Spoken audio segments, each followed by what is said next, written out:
àjànàkú kọjá mórí kọfìrí bàbá rẹ́rìn ká mọ̀ pa rẹ́rìn Jagaban TV ó. Láwùjọ Islam. Láwùjọ Islam ètò kéètò kan tó máa gborí afẹ́fẹ́ tó sì máa bá afẹ́fẹ́ sọ̀rẹ́ ní ìkànnì StarTimes Jagaban TV 196 ní dédé agogo 7 sí agogo 8 kò ogún ìṣẹ́jú pẹ̀lú àyànfẹ́ yín lórí afẹ́fẹ́ Abibulayi Ṣọlá Àfà Ṣákì. bẹ́ẹ̀ ti mọ̀ pé lábala ètò ìpín sí abala àkọ́kọ́ ní àpè ní àgbọ́yé ẹ̀sìn níbi tá a ti máa yànnà náà rẹ̀ ẹ̀sìn lọ́lọ́kan ọ̀jọ̀kan nípa ẹ̀sìn Islam. abala ìkejì lápè ní abala ọgbọ́n ọlọ́gbọ́n níbi tá a ti máa gbomi ọgbọ́n mu. abala ìkẹta ní àpè ní ìtàn níbi tí ìtàn oríṣiríṣi yóò ti máa wáyé. nígbà tí abala ìkẹrin jẹ́bi tẹ́ ti máa jẹ̀bùn lórí ètò Láwùjọ Islam pẹ̀lú ọmọ yín olólùfẹ́ yín Abibulayi Ṣọlá Àfà Ṣákì. Láwùjọ Islam lè tó wa àwọn abala tá a máa gbé yẹ̀wò lórí Láwùjọ Islam rèé ọ̀rọ̀ ẹ̀sìn a máa yànnàná ẹ̀sìn a máa sọ̀rọ̀ nípa ibi tẹ́sìn ti dàpọ̀ másà ibi àṣà ti dàpọ̀ mẹ́sìn tí wọ́n ń dá wuyewuye lẹ̀ ń gbòòrò èwo làṣà èwo lẹ̀sìn èwo lẹ̀sìn èwo làṣà. ẹlẹ́ẹ̀kejì ọgbọ́n ọlọ́gbọ́n. káfọgbọ́n lọ́gbọ́n sọgbọ́n kì í mú nípa àgbà ń wèrè bẹ́ẹ̀ ni nínú ètò Láwùjọ Islam náà láti máa gbé yẹ̀wò kí là ń gbé yẹ̀wò nu ọgbọ́n ọlọ́gbọ́n ẹlòmíì jòkónú lé ní ìsìn ọ̀rọ̀ tí ò tó nǹkan ó ti rù ó ti rí japala kò dùn ún wò mọ́ àwọ̀ ti sá máa la. a sọ̀tà àwọn ẹni eré ìtàwọn ànábì Ọlọ́run àti tàwọn ẹni eré tí èsì ànábì Ọlọ́run náà kódà a sọ̀tà àwọn ẹni ibi kí gbogbo wo lè kọ́gbọ́n látara rẹ̀. ẹlẹ́kẹ̀rin tó sì kẹrin tó wá gáyà tàjù ń bẹ̀ ni wípé ẹ jẹ̀bùn ẹ̀bùn ń bẹ yàfùnyàfùn ẹ̀bùn. báwo lẹ́sìn wá máa jẹ̀bùn náà ẹ̀yin máa pè wọlé bẹ́yìn bá ti ń pè wọlé táwa jù béèrè síta lẹ́yìn báyìí ti gbà ẹ wá gbẹ̀bùn ló kù kò sí máa fẹ́nu ròyìn ẹ̀bùn ìgbẹ́ lórí ètò Láwùjọ Islam aago 7 sáago 7 àbọ̀ lẹ́ẹ̀máa pàdé mi pẹ̀lú ìyọ̀ǹda Ọlọ́run ọba ní ìkànnì StarTimes ní orí Jagaban TV 196 ibẹ̀ ni ẹ gbé e sí bí tẹlifíṣàn yín bá ṣèèṣì ya bò mí ẹ bá tẹlifíṣàn wí ẹ rí i pé ẹ bá wí iṣẹ́ bí mo rán ọ lójọ́ Jagaban TV mo rán ọ ó ṣe gbà bò mí lọ 196 ni ẹ máa gbé sí gbogbo ìgbà pẹ̀lú ìyọ̀ǹda Ọlọ́run ọba wọn ò ní disappoint yín Jagaban TV tẹlifíṣàn tí ò ṣe é mọ́wò ní pẹ̀lú ìyọ̀ǹda Ọlọ́run. ní gbogbo ọjọ́ Friday tá a mọ̀ sọ́jọ́ Jímọ̀ bẹ̀rẹ̀ látagogo 7 sísí di agogo 8 kò ogún ìṣẹ́jú every Friday from 7 p.m. to 7:40 ní ìkànnì StarTimes Jagaban TV 196 Láwùjọ Islam kò ṣeé má gbọ́ ètò ní ẹ̀tẹ́tìlẹ́kọ̀ọ́. أعوذ بالله من الشيطان الرجيم بسم الله الرحمن الرحيم الحمد لله رب العالمين والعاقبة للمتقين ولا عدوان إلا على الظالمين والصلاة والسلام على رسول الله المبعوث رحمة للعالمين أما بعد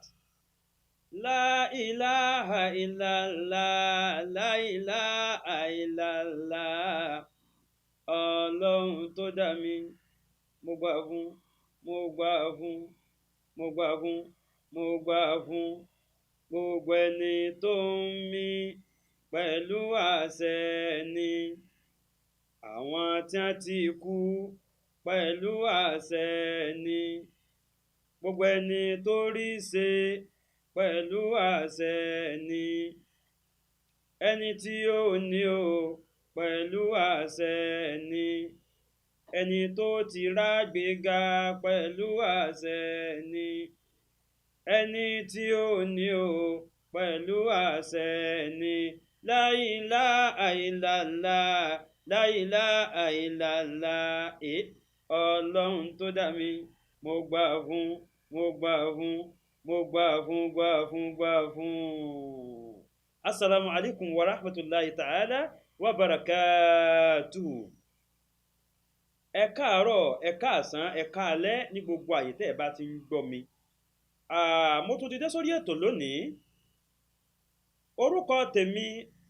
Abdulkadir Abibulayi Ìṣọ̀lá Àfà Ṣákì tí gbogbo yín mọ̀ náà ni n ò kó kọjá. A tún ti wà lórí ètò yín ètò wa Láwùjọ Islam. Ètò ní Láwùjọ Islam. Láwùjọ Islam ń lètò. A tún ti wà ń bẹ̀ náà nìyẹn. Gẹ́gẹ́ bẹ́ẹ̀ ti mọ̀ wípé lábala là á máa mẹ́tò náà. Abala àkọ́kọ́ tá a kọ́kọ́ máa yà sí òun ni ọ̀rọ̀ nípa ẹ̀sìn. nígbà tí abala ẹlẹ́kejì jẹ́ ọgbọ́n ọlọ́gbọ́n. Abala ẹlẹ́kẹ̀ẹ́ta ńlá tí sọ̀tàn á sọ̀tàn àwọn ẹni re, kódà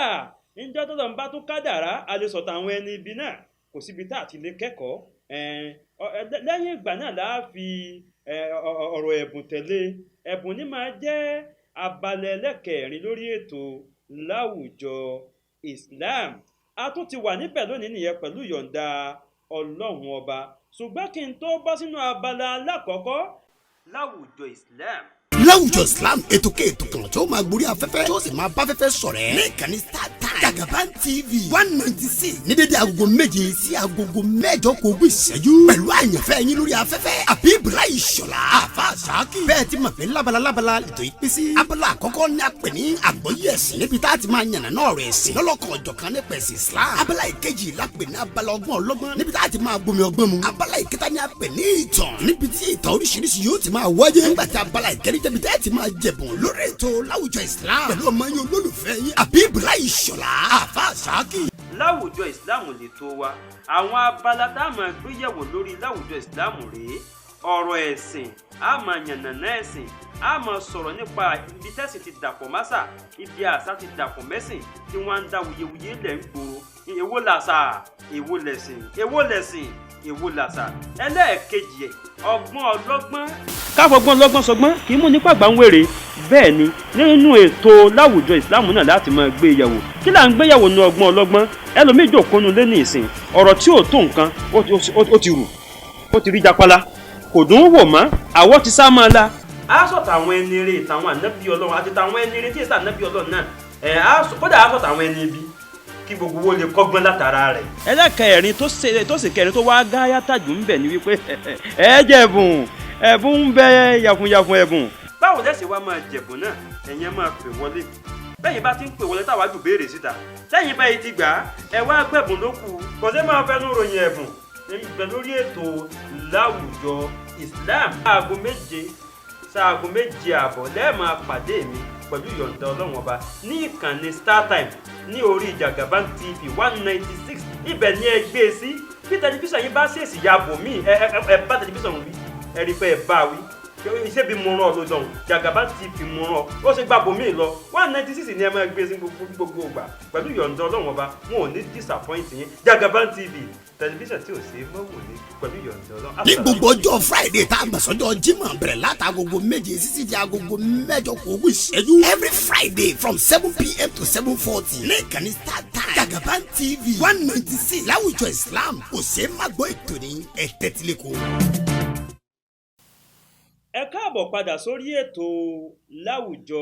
Islam. Abala àkọ́kọ́ tá a kọ́kọ́ mú pọ̀n náà ni ọ̀rọ̀ ẹ̀sìn.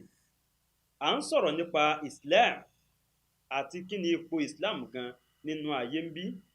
Ipò wo gan ni Islam wà lọ́dọ̀ Ọlọ́run ọba tó ṣẹ̀dá wa? Ipò wo wá là wá gbé e sí lọ́dọ̀ tiwa? Báwo ni Islam ṣe jẹ́ gangan?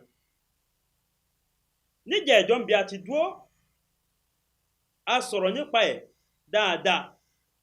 Ṣùgbọ́n lónìí, ibi tí a ti gbé ni wípé al-Islam dinu salam wa rahma. Al-Islam dinu salami wa rahma.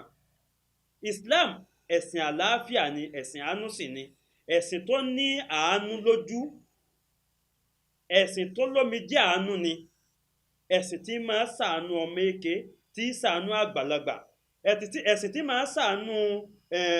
opó, tí máa ṣàánú ọmọ òrukàn. Kò sí tí ẹ̀sìn Islam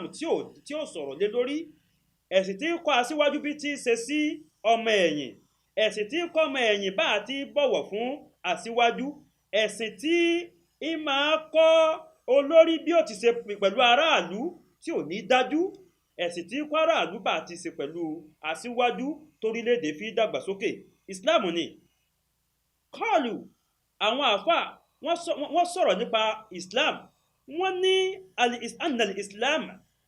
Islam ma'anahu as-salam. Wọ́n ní ìtumọ̀ Islam ní àlàáfíà. Mushtaqun min sifatillah wasmihil karim. Wọ́n ní al-Islam yìí a mú láti bí orúkọ ọlọ́run ọba tí a ń pè ní assalam assalam assalam. ẹ̀rí bí sarihi minal Qur'an ẹjá wo ókọ ọlọ́run tí ń jẹ́ assalam yẹn nínú al-Qur'an níbo láti rí huwa a'udhu billahi minash shaitanir rajim bismillahir rahmanir rahim nínú suratul Hashr aya 23 ọlọ́run ọba ní huwallahu alladhi la ilaha illa huwa al-maliku al-qudusu as-salam. ó kọ ọlọ́run ọba tí wọ́n pè ní as-salam tí wọ́n ti àtàrà ẹ̀yọ ìsìláàmù nìyẹn yàní ọba àlàáfíà nígbà tí ìsìláàmù gangan jẹ́ ẹ̀sìn àlàáfíà. orúkọ ọlọ́run ọba as-salam ibẹ̀ ni wọ́n ti yọ ìsìláàmù yẹn. lẹ́yìn ìgbà náà amara Allahu subhanahu wa ta'ala an yadkhula fihi jami'al mu'minin. lẹ́yìn ìgbà náà lọ́lọ́run ọba ṣe wá pàṣẹ fún gbogbo mùmìnì. kí là ń pè ní mùmìnì? gbogbo onígbàgbọ́ òdodo, gbogbo ẹni tí bá ti ń pè rẹ̀ ní onígbàgbọ́ òdodo ó gbọ́dọ̀ wọnú ìsìláàmù yẹn, torí pé Ọlọ́run ọba ló pàṣẹ bẹ́ẹ̀ pé yá ayyuhal ladhina amanu gbogbo ẹ̀yin onígbàgbọ́ òdodo idkhulu fi sílímì káfàtàn, ẹ wọnú ẹ̀sìn àlàáfíà, ẹ wọnú ẹ̀sìn ọlà yìí káfàtàn, gbogbo yín pátá ní ká ẹ wọbẹ̀ o. yàní gbogbo ẹni tí bá ti ń pè rẹ̀ ní onígbàgbọ́ òdodo àbí àwọn èèyàn ń pè ní onígbàgbọ́ òdodo, àṣẹ pé ká tó lè mọ̀ pé lágbájá yìí onígbàgbọ́ òdodo ni, nínú àwọn nǹkan tá a rí lára ẹ̀ ni pé yóò wà nínú Islam. Ọlọ́run wá ní wala tattabi'u khutuwati shaitan, ẹ má tẹ̀lé ìgbésẹ̀ èṣù, àwọn ìgbésẹ̀ ìlànà tẹ́sù là kalẹ̀ fún yín ẹ má tẹ̀lé o. innahu lakum aduwwun mubin, torí pé àṣetọ́ni táwọn wí fún yìí ọ̀tá ńláńlá tó fojú hàn ló jẹ́ sí gbogbo èèyàn máa dámà. ìyẹn wà ní Suratul Baqara aya 208. wa qala al-ulama, ẹ wá gbọ́ ọ̀rọ̀ táwọn àfáà sọ nípa tí wọ́n pè ní sílímì. qalu bi anna sílímà, pé ní táwọn pè ní àsílímì tí ń bẹnu ayàtà kẹtánìsì yẹn pé àsílímì wa salam, pé gbólóhùn sílímì àti gbólóhùn salam ó kọ́ lọ́n wọ́n ní shay'un wahid, nǹkan kan náà ni. wa huwa al-amni, pé ìtumọ̀ méjèèjì náà ni ìfọ̀kànbalẹ̀. a sì pé Islam ẹ̀sìn ìfọ̀kànbalẹ̀ ni, kì í ṣẹ̀sìn pákánleke. gbogbo ibi tẹ́ ẹ bá ti wá rí tẹ́ bá ti wá ń ṣe pẹ̀lú pákánleke, Islam kọ́ ni wọ́n tẹ̀lé tí wọ́n fi ń ṣe bẹ́ẹ̀. a sì pé láburú kan nínú ẹ̀mí wọn tí wọ́n fẹ́ ṣe tí wọ́n wá gba ọ̀nà Islam wọlé láti fi ba Islam ní orúkọ jẹ́ ni. al-Islam dinu rahma, Islam tá à ń sọ̀rọ̀ fún yín nípa rẹ̀ ó ní ẹ̀sìn àánú, ẹ̀sìn tó láàánú lójú. báwo la ṣe mọ̀? níjọ́ tí Ọlọ́run bá gbéṣẹ́ fún ànábì wa Muhammad sallallahu alayhi wa sallam, nínú àwọn àyà tó wá fún ànábì Muhammad lórí ìlànà tá a gbà gbéṣẹ́ lé lọ́wọ́ ni wípé wa ma arsalnaka illa rahmatan lil alamin, pé àwa Ọlọ́run ọba ma arsalnaka àṣàdédé rán ẹni sẹ́ o illa rahmatan lil alamin, àfi kó o jẹ́ àánú, kó o jẹ́ ìkẹ́ fún gbogbo àgbáyé pátápátá. ìyẹn wà nù Suratul Anbiya àyà 107. ìyẹn ń jẹ́ ó yé wa wípé ẹni tọ́lọ́run ọba rán sí wa tí í ṣe ànábì Muhammad sallallahu alayhi wa sallam, àánú ni Ọlọ́run ọba gbéràn sí gbogbo ará ayé, àti pé anna nabiyya sallallahu alayhi wa sallam jaa bil akhlaqi, ànábì wa Muhammad sallallahu alayhi wa sallam òun náà wá dé pẹ̀lú wà, ó fi wà kún gbogbo tí Ọlọ́run ọba gbélé lọ́wọ́, ó wá jó orí sẹ́yìn jẹ́ successful. ẹ̀gbọ́n tá níbi wí ni qala bu'istu li utammima makarimal akhlaqi, wọ́n gbé mi dìde láti wá ṣe àṣepé gbogbo àwọn àpọ́nlé, àwọn ìwà àpọ́nlé, àwọn ìwà àpọ́nlé, tí ń túmọ̀ sí pé gbogbo ẹni tí ó bá ń ṣe ìsìláàmù yìí inú tẹ́ẹ̀ tó bá lára ẹ̀ ni pé yóò níwà. èèyàn kan lè jẹ́ kìkì ẹ̀sìn kí ìwà ó má sí ńbẹ̀. ìsìláàmù tí à ń sọ̀rọ̀ nípa rẹ̀ yìí òun náà ló dé pẹ̀lú gbogbo in tí à ń wí yìí. báwo láti wá mọ̀ pé ẹ̀sìn àánú ilẹ̀ sin Islam? kánẹ́bí wa Muhammad sallallahu alayhi wa sallam kó tó dẹni tí wọ́n ń jíṣẹ́ nílùú Maka, àwọn Lárúbáwá ní àwọn àṣà kan tó jẹ́ àṣà aláìmọ̀kan, àṣà ìwà aláìmọ̀kan. inú ìwà yẹn ni wípé bí wọ́n bá bímọ obìnrin nínú ilẹ̀ Lárúbáwá lọ́dún náà, nígbà náà kánẹ́bí ó tó dé, ọmọ obìnrin wọn máa ń rí i mọ́lẹ̀ láàyè ni. kí ló fà á tó fi ń ṣe báyìí? wọ́n nígbàgbọ́ wípé gbogbo ẹni tí bá ti ń bímọ obìnrin òṣì ó ta. tẹ́ bá ti wá bí obìnrin bá ti wá lóyún nínú àdúrà gbogbo àwọn aláboyún jọ́nà ní pé Ọlọ́run dákun mọ́jọ ọmọ yìí ó jóbi o Ọlọ́run mọ́jọ ọmọ yìí ó jóbi o òòṣà òkè mọ́jọ ọmọ yìí ó jóbi o àwọn tẹ́ bá ń sin òòṣà wọ́n máa bẹ náà kọ́lọ́ mọ́jọ ó jóbi kí ló sì fà á torí bí abáyé ti bí tó jóbìnrin wọn bàbá ọmọ náà ni ó lọ gbẹ́lẹ̀ fúnra rẹ̀ yóò sì rí mọ́lẹ̀ láàyè wípé ó ṣe jóbìnrin nìwọ bí bí ìbáyé pé ọlẹ̀ ẹnu tí ò da ìṣe jóbìnrin nìwọ bí ìwọ ṣe bí obìnrin wọn kórìíra obìnrin jọ náà Ànábì wa Muhammad sallallahu alayhi wa sallam òun ló dé tọ́lọ̀wọ̀n bá wá ń sọ fún wípé bá ń sọ fún gbogbo ará ayé wípé mo ní wala taqtulu awladakum khashiyata imlaki ẹ má máa pa àwọn ọmọ yín àwọn ọmọ obìnrin yín ẹ yé rì wọ́n mọ́lẹ̀ láàyè nítorí pé ẹ̀ ń páyà kó sì ó mọ́ta yín nahnu narzuquhum wa iyyakum àwa ni a ní jíjẹ mímu gbogbo àwọn ọmọ tẹ́ ń bí lọ́dọ̀ oúnjẹ táwọn ọmọ tẹ́ ń bí ó jẹ ọ̀dọ̀ wa ló wà bí wọ́n ṣe wá jẹ́ tí wọ́n fi dàgbà bí wọ́n ṣe jẹ́yàn ọwọ́ wa náà ló wà kìí sọwọ́ yín kò sóbi tó lè dọ́mọ tọ́ àwọn Ọlọ́run làwa tọ́ ọmọ wa iyyakum nítẹ̀yìn òbí wọn gan jẹ sẹ́yìn lẹ́ ń pèsè fúnra yín ní àbáwọ̀ Ọlọ́run ọba kí wá ní ń pa yín láyà ẹyẹ ṣeré o ẹyẹ ṣerú ẹ̀ mọ́ o inna qatlahum kana khit'an kabira ká ẹ máa pa àwọn ọmọ obìnrin yín ká ẹ máa rìn wọ́n mọ́lẹ̀ láàyè kana khit'an kabira àṣìṣe ńláńlá gbà ni o àṣìṣe burúkú gbà ni o báyìí là Ànábì Muhammad ṣe dé pẹ̀lú àánú ó gba àwọn ará Mákà lẹ̀ nínú ìyà ó gba gbogbo ayé lẹ̀ lọ́wọ́ ọ̀dààmú bẹ́ẹ̀ bá wá rí bí àwọn àgbàlagbà kan ní ilẹ̀ Yorùbá bí bá wá fẹ́ sọ̀rọ̀ ẹ̀sìn wọ́n máa sọ̀rọ̀ ẹ̀sìn bí ìgbà pé ẹ̀sìn ló dé tó wá kó bá àṣà àtàwọn bẹ́ẹ̀ tí ẹ̀sìn gbé wá àánú dẹ̀sìn gbé wá ń bẹnu àṣà ilẹ̀ Yorùbá tẹ́sìn ò fọwọ́ kàn án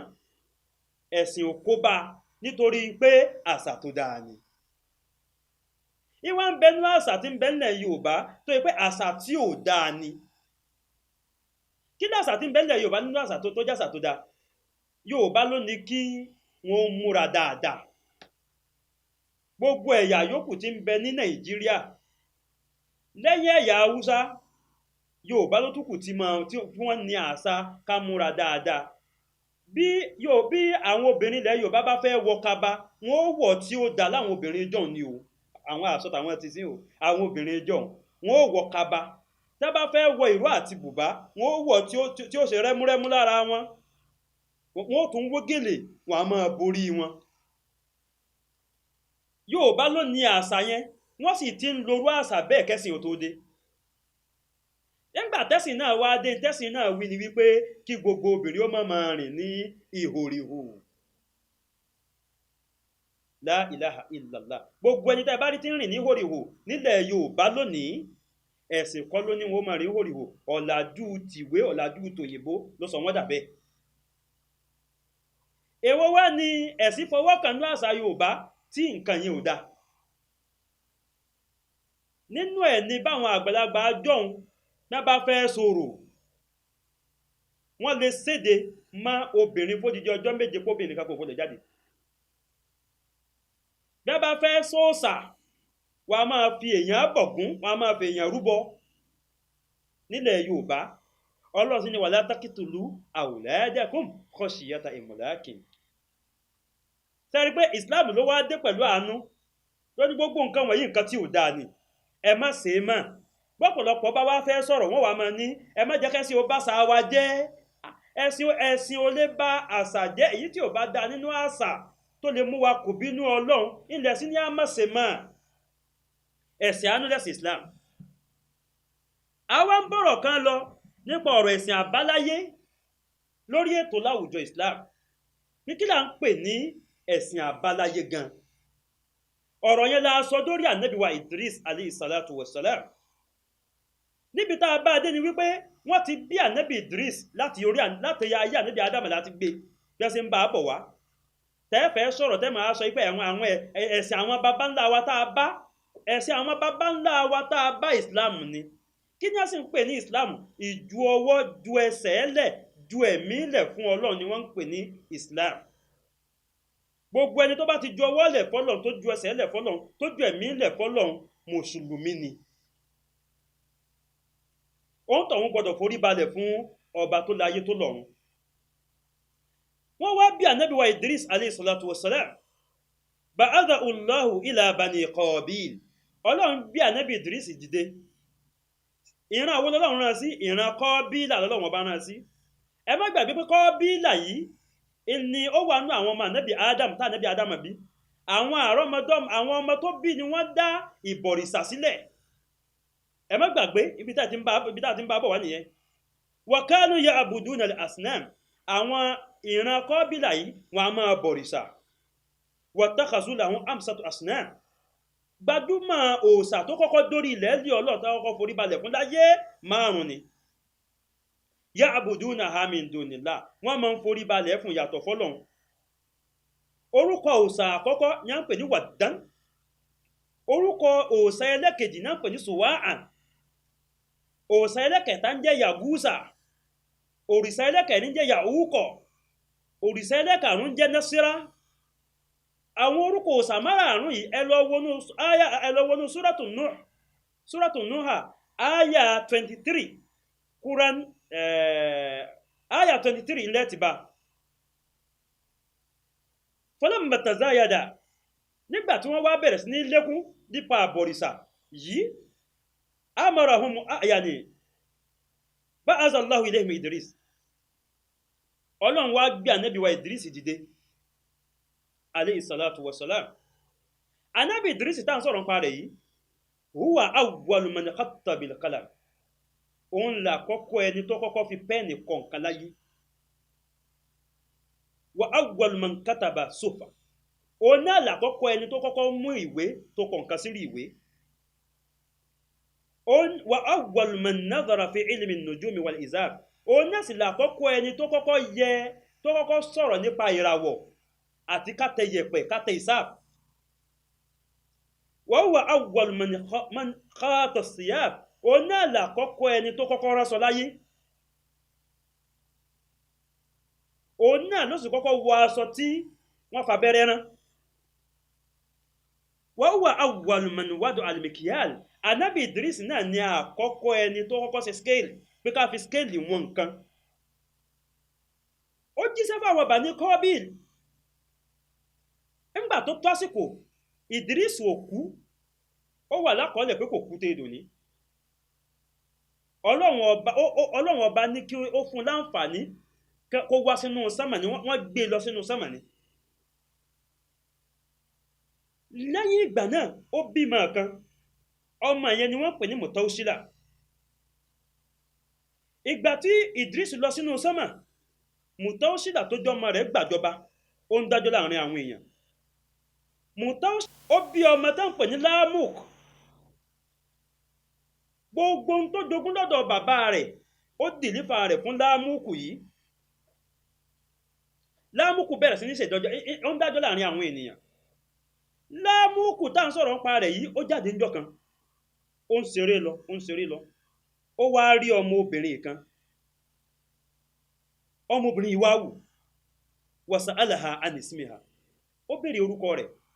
kí ló orúkọ rẹ̀ gẹ́gẹ́ bá àti máa ṣe bá àti obìnrin faqalat ana bintu Ikilil èmi lọ́mọ ọmọbìnrin wá ń sọ fún pé èmi lọ́mọ Ikilil nínú àrọ́mọdọ́mọ Qabil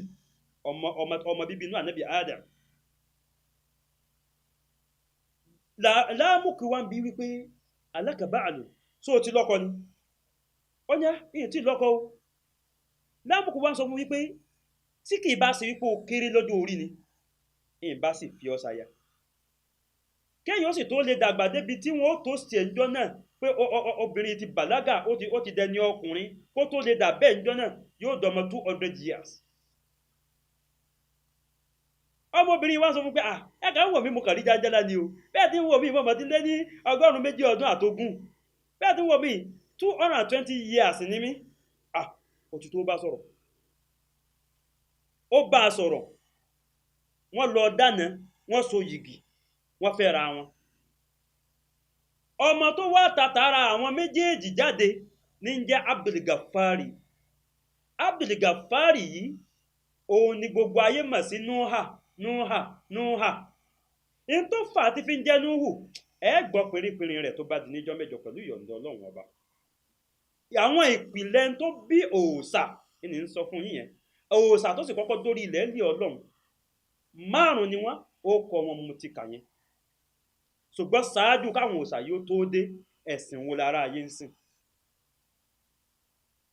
al-Islam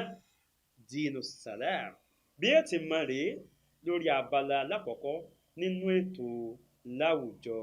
Islam ẹ pàdé mi lábalẹ̀ ẹlẹ́kejì aláǹfààní àti gbọ́ ohùn Mọ̀lánà Sheikh Suleiman Al-Faruq Al-Miskinu Billah ní orí ètò láwùjọ Islam lónìí ó wù wá ká invite wọn kí wọ́n wá sórí ètò yìí ni ṣùgbọ́n torí awuyewuye tí ń ṣẹlẹ̀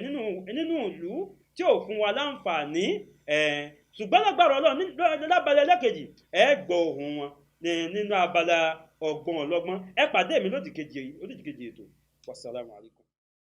láwùjọ Islam láwùjọ Islam ètò kan tí ó máa gborí afẹ́fẹ́ tí ó sì máa bá afẹ́fẹ́ ṣọ̀rẹ́ ní ìkànnì StarTimes Jagaban TV 196 ní dédé agogo 7 sí agogo 8 kò ogún ìṣẹ́jú pẹ̀lú àyànfẹ́ yín lórí afẹ́fẹ́ Abibulayi Ṣọlá àfa Ṣáàkì bẹ́ẹ̀ ti mọ̀ pé lábala ètò yìí pín sí abala àkọ́kọ́ ní apè ní àgbọ́yé ẹ̀sìn níbi tá a ti máa yànnà náà rẹ̀ ẹ̀sìn lọ́lọ́kan ọ̀jọ̀kan nípa ẹ̀sìn Islam abala ìkejì lápè ní abala ọgbọ́n ọlọ́gbọ́n níbi tá a ti máa gbomi ọgbọ́n mu abala ìkẹta ní apè ní ìtàn níbi tí ìtàn oríṣiríṣi yóò ti máa wáyé nígbà tí abala ìkẹrin ibi tẹ́ ti máa jẹ̀bùn lórí ètò láwùjọ Islam pẹ̀lú ọmọ yín olólùfẹ́ yín Abibulayi Ṣọlá àfa Ṣáàkì. láwùjọ Islam lè tó wa àwọn abala tá a máa gbé yẹ̀wò lórí láwùjọ Islam rèé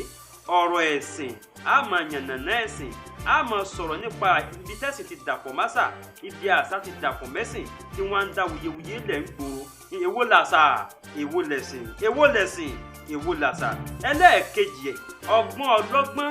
káfọgbọ́n ọlọ́gbọ́n sọgbọ́n kì í mú nípa àgbà ń wèrè bẹ́ẹ̀ ni nínú ètò láwùjọ Ìsìláàmù náà láti máa gbé yẹ̀wò kí là ń gbé yẹ̀wò nu ọgbọ́n ọlọ́gbọ́n ẹlòmíì jòkónú lé ní ìsìn ọ̀rọ̀ tí ò tó nǹkan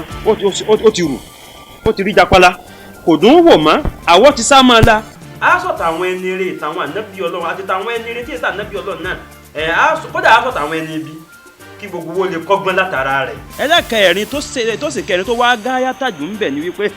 ẹ jẹ̀bùn ẹ̀bùn ń bẹ yàfùnyàfùn ẹ̀bùn. báwo lẹ́sìn wá máa jẹ̀bùn náà ẹ̀yin máa pè wọlé bẹ́yìn bá ti ń pè wọlé táwa jù béèrè síta lẹ́yìn báyìí ti gbà ẹ wá gbẹ̀bùn ló kù kò sí máa fẹ́ ló ròyìn ẹ̀bùn ìgbẹ́ lórí ètò láwùjọ Islam aago 7 sáago 7:30 lẹ́ẹ̀ máa pàdé mi pẹ̀lú ìyọ̀ǹda Ọlọ́run ọba ní ìkànnì StarTimes ní orí Jagaban TV 196 ibẹ̀ ní ẹgbẹ́. ẹ káàbọ̀ padà sórí ètò láwùjọ Islam abala tó kàn tá a fẹ́ gbéyàwó náà ni ọgbọ́n ọlọ́gbọ́n èyí tí kì í mú ni pé àgbà níwèrè lórí ètò ọgbọ́n ọlọ́gbọ́n lónìí náà láti fẹ́ gba àdúà lẹ́nu àgbàlagbà àfáà lórílẹ̀‐èdè yìí Mọ̀lánà Sheikh Suleiman Al-Faruq Al-Miskinu Billah a fẹ́ gbàdúà lẹ́nu wọn lórí ètò yìí kí láti fẹ́ torí àgbàdúà lẹ́nu wọn Ọlọ́run bá wà lé kòrò wọgbó sàtíà bá wà lé kòrò dànù mọ̀jẹ́ àbàkòrò wọnú ààwẹ̀ wa síjú àánú wò wá ọba tó ní wá ṣe bá láàánú níwọ aláwùrà síjú àánú wò wá máma wò tẹ̀sẹ̀ ìgbésí ayé a orí bí a ṣe ń fẹ́. ní Nàìjíríà ilé bí tún pa wá ilé owó Nàìjíríà tún jóná lánàá ọ́fíìsì accountant general ó jóná tánú wọlọ́. ní Nàìjíríà ilé bí tí ń pa wá owó kọ́ ni ò sí aláhùrà àwọn tó fi sọ̀gá ni wọ́n ń dààmú wa. ẹbí gbogbo ìlú ẹ̀gbọ́sà níná àwọn títì tá ní àgbákò ni kò sóúnjẹ ní ìlú kò sí wọ́ta àwọn olórí ìlú wọ́n sì ń fò bí ẹyẹ. ebi ń para ìlú ejò tún mì wó irú àgbákò wo lèyí aláwòrà òṣìṣẹ́ orí mọ́ ní ìgbà lásìkò owó tó lè làlú ejò lọ mí bí ẹran ọlọ́mọdé àṣàgbákò ẹ rí nǹkan ẹ káàbọ̀ sórí ètò sórí abala ọgbọ́n ọlọ́gbọ́n níbo la yà sí níjẹ̀ẹ́jọ́ àyà ọlọ́run kan la yà sí níjẹ̀ẹ́jọ́ àyà al-Qur'anul Karim à ń sọ̀rọ̀ nípa àyà náà tó ní mathna wa sulatha wa ruba'a ẹni fẹ́ méjì ẹni fẹ́ mẹ́ta ẹni fẹ́ mẹ́rin àyà ilẹ̀ lómi wá jòkólé kò wo kílẹ̀ ròǹgbọ̀ ọlọ́run lórí àyà náà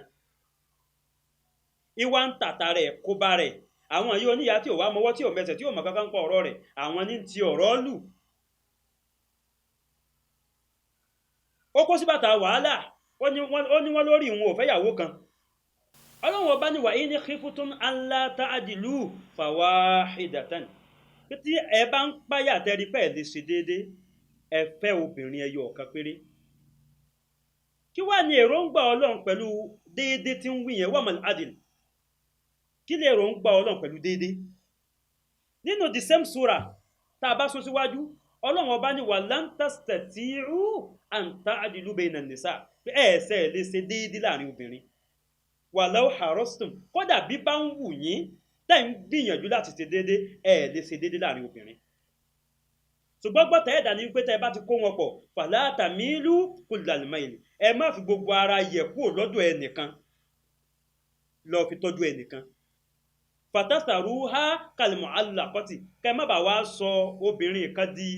aṣọ ọ̀kọ́ aṣọ tíyàn lò tó ti gbó tí ò wá lò mọ́ tó fi kọ́ kẹ́ má bàa sọ obìnrin kan dà bẹ́ẹ̀. ok àwọn àfáà wa kọrùn bọ déédéé wo lọ́lọ́wọ́n bá ń wí gan ẹlòmíín rò pé kéèyàn ó ra ráìsì kóńgò kan fún ìyálé kó ra kóńgò kan fún ìyàwó ní déédéé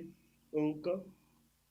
kódà ẹlòmíín tó bá débi pé yóò wá ra ọsàn ẹyọ ọ̀kan yóò wá pín sọ́nà mẹ́rin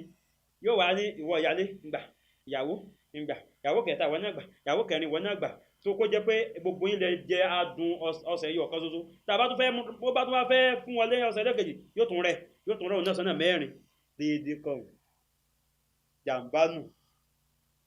ìyẹn kọ́ ni wọ́n ń pè déédéé wọ́n wá béèrè pé wamal adil kí là ń pè ní déédéé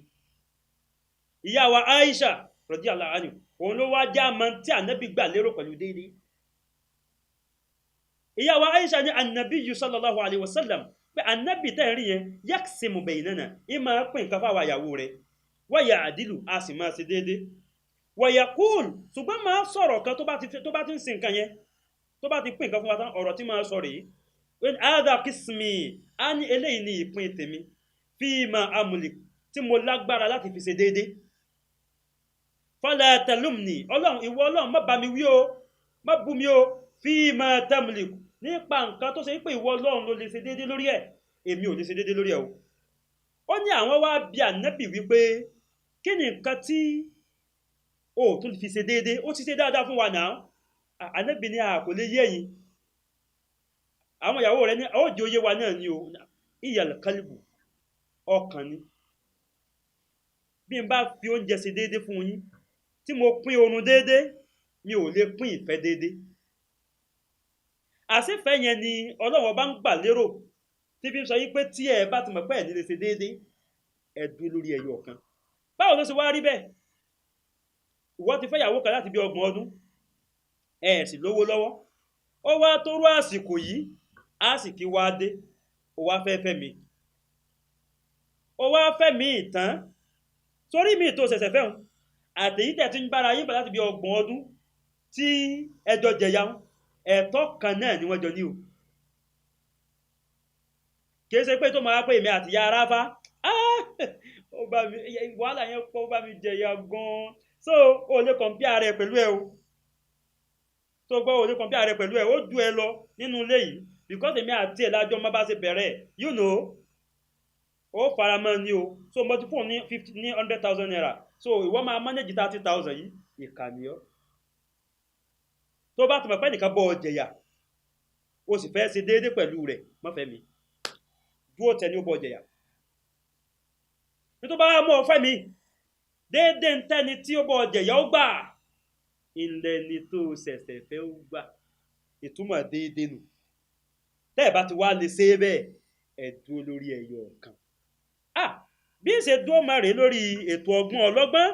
ẹjẹ́ abọ́sọ̀dọ̀ bàbá Mọ̀lánà Sheikh Sulaiman Al-Faruq Al-Miskinu Billah ẹjẹ́ agbọ́hùn wọn kí bàbá ó ṣàdúrà fún orílẹ̀-èdè yìí kí wọ́n ṣàdúrà fún gbogbo wa kọ́lọ̀ ń jẹ́ gbogbo wọn ní àlùbáríkà. a ti wà lọ́dọ̀ bàbá.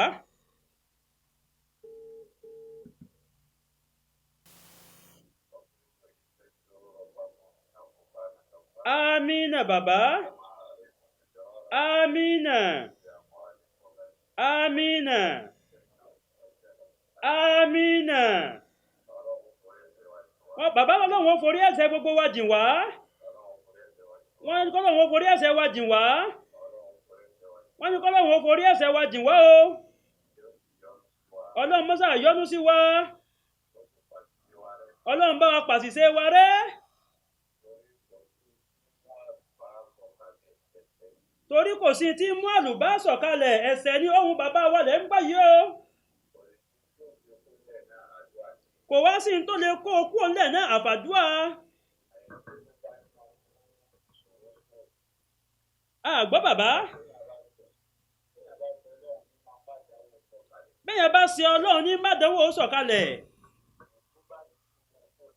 Kéèyàn ó sì túbá òun ni ó mú kúrò nílẹ̀.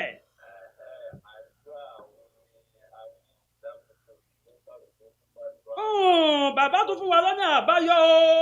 Wọ́n ládùúà ni yóò kó àdánwò yìí kúrò nílẹ̀ wọ́n kálukú ó mójútó àdúrà ni. Allahu Akbar bàbá kí ló dé tí sí Ọlọ́run rọ̀ yín lọ́rùn báyìí bàbá. Ká jìnà sẹ́ṣẹ̀. Ká try ká ṣe mímọ́. Ìbàjẹ́ tó hàn àtèyí tó pamọ́ ká jìnà sí. Kọ́lọ́run lè forí ẹ̀ṣẹ̀ wa jìn wá lápapọ̀.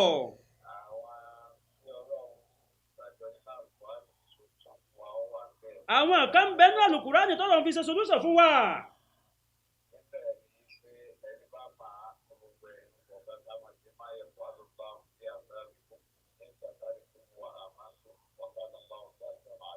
Ọlọ́run Nàìjíríà dúpẹ́ lọ́wọ́ Ọlọ́run bàbá ti fún wa lóògùn o. Wọ́n ní àyà náà ń bẹ nínú Al-Qur'ani. Ọlọ́run ti fi ṣòògùn fún wa ma yaf'alullahu bi azabikum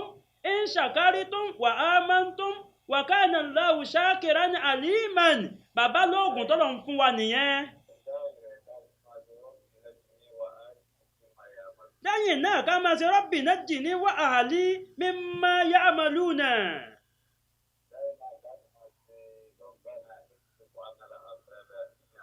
ká máa ṣe Rabbana ikshif 'anna al-'azaba inna mu'minun.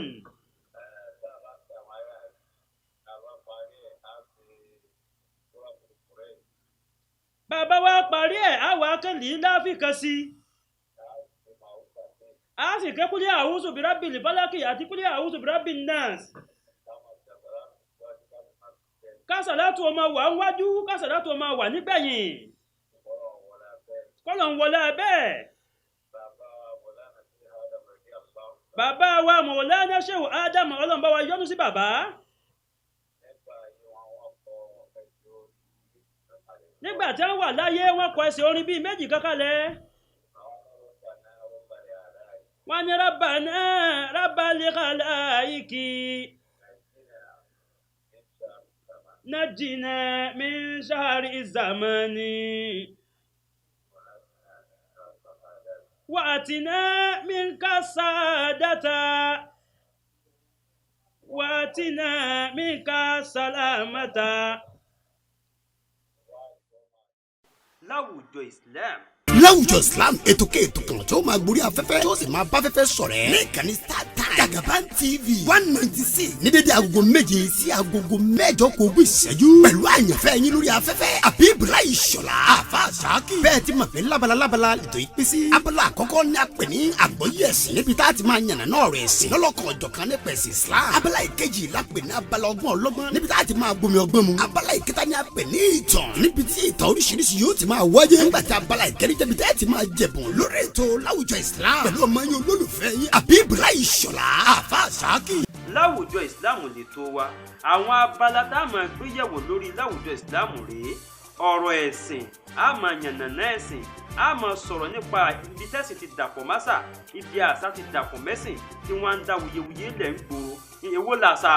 èwo lẹ̀sìn èwo lẹ̀sìn èwo làṣà. ẹlẹ́ẹ̀kejì ẹ̀ ọgbọ́n ọlọ́gbọ́n. káfọgbọ́n ọlọ́gbọ́n sọgbọ́n kì í mú nípa àgbà ń wèrè bẹ́ẹ̀ ni nínú ètò láwùjọ ìsìláàmù náà láti máa gbé yẹ̀wò kí là ń gbé yẹ̀wò nu ọgbọ́n ọlọ́gbọ́n ẹlòmíì jòkónú lé ní ìsìn ọ̀rọ̀ tí ò tó nǹkan ó ti rù ó ti rí japala kò dùn ún wò mọ́ àwọ̀ ti sá máa la. a sọ̀tà àwọn ẹni eré ìtàwọn ànábì ọlọ́run àti tàwọn ẹni eré tí èsì ànábì ọlọ́run náà kódà a sọ̀tà àwọn ẹni ibi kí gbogbo wo lè kọ́gbọ́n látara rẹ̀. ẹlẹ́kẹ̀rin tó sì kẹrin tó wá gáyà tàjù ń bẹ̀ ni wípé ẹ jẹ̀bùn ẹ̀bùn ń bẹ yàfùnyàfùn ẹ̀bùn. báwo lẹ́sẹ̀ wá máa jẹ̀bùn náà ẹ̀yin máa pè wọlé bẹ́yìn bá ti ń pè wọlé táwa jù béèrè síta tẹ́yìn báyìí ti gbà ẹ wá gbẹ̀bùn ló kù kọ́sẹ́ máa fẹ́nu ròyìn ẹ̀bùn ìgbẹ́ lórí ètò láwùjọ Islam sáago méje àbọ̀ lẹ́ẹ̀ máa pàdé mi pẹ̀lú ìyọ̀ǹda ọlọ́run ọba ní ìkànnì StarTime ní orí Jagaban TV 196 ibẹ̀ ni ẹ gbé e sí bí tẹlifíṣàn yìí bá ṣèèṣì ya bò mí ẹ bá tẹlifíṣàn wí ẹ rí pé ẹ bá wí iṣẹ́ bí mo rán ọ lójọ́ Jagaban TV mo rán ọ ó ṣe gbà bò mí lọ 196 ni ẹ máa gbé e sí gbogbo ìgbà pẹ̀lú ìyọ̀ǹda ọlọ́run ọba wọn ò ní disappoint yín Jagaban TV tẹlifíṣàn tí ò ṣe é mọ́wò ní pẹ̀lú ìyọ̀ǹda ọlọ́run. ní gbogbo ọjọ́ Friday tá a mọ̀ sọ́jọ́ Jímọ̀ bẹ̀rẹ̀ látagogo 7 títí di agogo 8 kò ogún ìṣẹ́jú every Friday from 7 p.m. to 7:40 ní ìkànnì StarTime Jagaban TV 196 láwùjọ Islam kò ṣe é má gbọ́ ètò ní ẹ̀tẹ́tìlẹ́kọ̀ọ́. ẹ káàbọ̀ padà sórí ètò láwùjọ Islam abala ẹlẹ́kẹ̀ẹ́ta lórí ètò láwùjọ Islam la fẹ́ bọ́ sí yìí o ẹ rí òun náà nìtàn àwọn ẹni rè àti ìtàn àwọn míì náà tá à ní máa dákọ rẹ̀ òkìṣà ìlà àlè dákọ rẹ̀ sí ìtàn àwọn ẹni bí a sọ̀tà àwọn ẹni rè a sì sọ̀tà àwọn ẹni bí a sọ̀tà àwọn ẹni rè ká lè kọ́gbọ́n a sì sọ̀tà àwọn ẹni bí náà ká lè máa bá ṣe lò ayé tiwa tí tiwa òfin ní pokúlùmùsù bíi tiwọn oríire ẹnìkọ̀ọ̀kan wa kọ́lọ̀ mọ́ sọ̀dọ̀rí burúkú albarka nabi Muhammad níwájú ọlọ́run ọba ẹ rí níbi tá a bọ̀rọ̀ tàwádùdù lìjáríyà dé wàhálà ti ṣẹlẹ̀ ságbolé tàwádùdù lìjáríyà o àtijọ́ àti mú ti dìdààmú àtọ̀tún ọ̀tọ̀ òsì wọn ń fòòró kan tó rí ìṣe ni àtà odidi ọjọ́ mẹ́ta òun ò sì róúnjẹ jẹ tàwádùdù lìjáríyà wa yàrí ó ní kọ́láti hílàtì èmi ò lè gbé yìí mọ́ o èmi ò rọ́gbọ́dá sí mọ́ o wà á jaza sọ́bùrì kódà sùúrù mi ò gbé mọ́ wà kọ́dà ahálọ́láhù lil muslimi ba'da salasati ayyami al-maytata wad-damma wa lahma al-khinzir kódà ọba tó ní a má jẹ òkú mbété tó ní a má jẹran ẹlẹ́dẹ̀ ó padà sọ́ọ́dẹ̀ tọ́ bí mùsùlùmí ò bá ti rí tí ó jẹ fún dídí ọjọ́ mẹ́ta ọjọ́ kẹta rèé tà jẹun kẹ́yìn ó má fẹ́ bí yèmí ń fún o ǹtẹ̀ bá mọ̀ pa á ṣe sí tí a fi jẹ tábì róúnjẹ yẹn ẹja bọ̀ ẹja ṣe o ọkọ ṣàfọwọ́ lẹ́nu ní wò bọ̀ sẹ́wọ̀n pé ntọ́kùnrin fi gbọ́n ti kúrò lọ́wọ́ ẹ̀ ó ti sì wà wù ó dájú ìyàwó dájú ilé ìyàwó wá ní àṣírò alayka baraha mo sì lọ́nà àbáyọ o wa huwa an tu'rida bay'i ala amiril mu'minin ila amiril mu'minin ọkọ ní kí lọ́nà àbáyọ ó ní ọ̀nà àbáyọ tí mo rí náà ni wípé ṣe lọ tàmí fún amiril mu'minin apàṣẹ mu'minin tó jẹ́ olórí bàbá yín kúkú rà mí náà ní ẹrú ni mí ẹ̀yin náà sì tàmí ibi ẹ bá tàmí sí wọ́n fún mi lóúnjẹ ẹ̀yin náà tẹ́ tàmí ẹ gbowó ẹ sì má gbàgbé pé bàbá tó bí Badiru Zamani sọ fún un wípé ọmọbìnrin yìí ò gbọdọ̀ kú lọ́dọ̀ rẹ̀ obìnrin yìí wá tún sọ fún un wípé bẹ́ẹ̀ bá sì wá débi tẹ́ẹ̀tì tún ta òun náà iye tẹ́ gbà lọ́wọ́ ẹni tó fẹ́ tẹ́ fẹ́ tà òun fún ò gbọdọ̀ ju 10,000 pounds lọ o tí wọ́n bá ti wá gbà láti ra òun ẹ wá sọ wípé bìtìbárì hà ẹ̀dàkùnkẹ́ tó lè ra ọmọbìnrin yìí ṣe ẹ̀kọ́kọ́ sì ìdánwò ráńpẹ́ fún káfí máa rún tẹ́ fẹ́ rà kẹ́ lè mọ̀ wípé gèése tó yẹ kátà àdánwò lóde so bẹ́ẹ̀ bá ti wá bẹ́ẹ̀ bá ṣe wá ṣèdánwò tẹ́ bá ṣèdánwò fún á jẹ́ kẹ́ ẹ mọ̀ pé nǹkan pàtàkì lẹ́ẹ̀rà yóò jẹ́ kẹ́ ẹ rí wípé gbogbo iye tẹ́ bá san lórí ẹ̀ ó kéré kódà kẹ́ ẹ san £100,000 ó kéré. fa inna hadhihi al-wasifa laysa laha fi waqtiha mathilun tẹ́ rí irú ọmọbìnrin tí mo mú wá fún yìí máa sọ bẹ́ẹ̀ fọba pé irú ọmọbìnrin tí mo mú wá fún yìí kò sírú ẹnu ìlú wa yìí. nǹkan wá gbọ́ kìí ṣe pé ìta wàá dọ̀hún tán tí ẹ̀rí bówó ṣe pọ̀ nílẹ̀ tẹ́wàá lọ lè sọ pé tẹ́wàá dákọ̀ iye mi 10,000 mo pè fún yín o báyìí báyìí dákọ̀ iye mi ọ̀rọ̀ ó dàrú ni o 10,000 mo pè fún yín o. La ilaha illallah muhammadu rasulullah. obìnrin wa ni wàlá allah ya sayyidi anna alladhi qada alayna bil firaqi yamunnu alayna bit talaq. bẹ́ẹ̀ bá ṣe bí mo ṣe ní ẹsẹ̀ yìí ó súnmọ́ kọba tó fẹ́ fi òǹpìyà sí wa láàrin lónìí kó tún padà ní ká pàdé papọ̀ láì ní dààmú. ọkọ ìyàwó gbọ́rọ̀ yìí ṣùgbọ́n nínú rẹ̀ ò dùn bó nínú rẹ̀ sì fẹ́ dùn. nígbà tó dọjọ́ tó tẹ̀lé wọ́n tètè jí wọ́n wẹ̀ wọ́n wọṣọ ó dìlé ọba. ọkọ ìyàwó fẹ́ lọ ta ìyàwó ẹ̀ dànù sóko ẹrú nítorí àájẹ àámu. ọlọ́run dákun má fẹ́ bí bá wa wí sàtí àdàkùn má fìyàn bá wa jà a ò mọ̀ lára ta ó gbàdánwò sí àwa ò mọ̀ lẹ́lòmíràn lẹ́yìn rẹ̀ sàtí àmọ́ fi lè ayé dààmú wa. ká tó wí ká tó fà wọ́n ti délé ọba. Ja'far ibn Yahya al-Barimaki òun ló jẹ́ wọléwọ̀de ọba. wọ́n sọ̀rọ̀ fún un pé ọmọbìnrin tẹ́ rí mo fẹ́ tà fún ọba nìsà mo fẹ́ tà fún kábíyèsí nìsà ẹ dákun. wọléwọ̀de ọba náà mú ẹjọ́ ọ̀rọ̀ tí wọ́n sọ fún ó gbé lọ bọ́ba nù lé pé ẹnìkan máa ń bẹ́ńtà tó fẹ́ ta ìyàwó rẹ̀.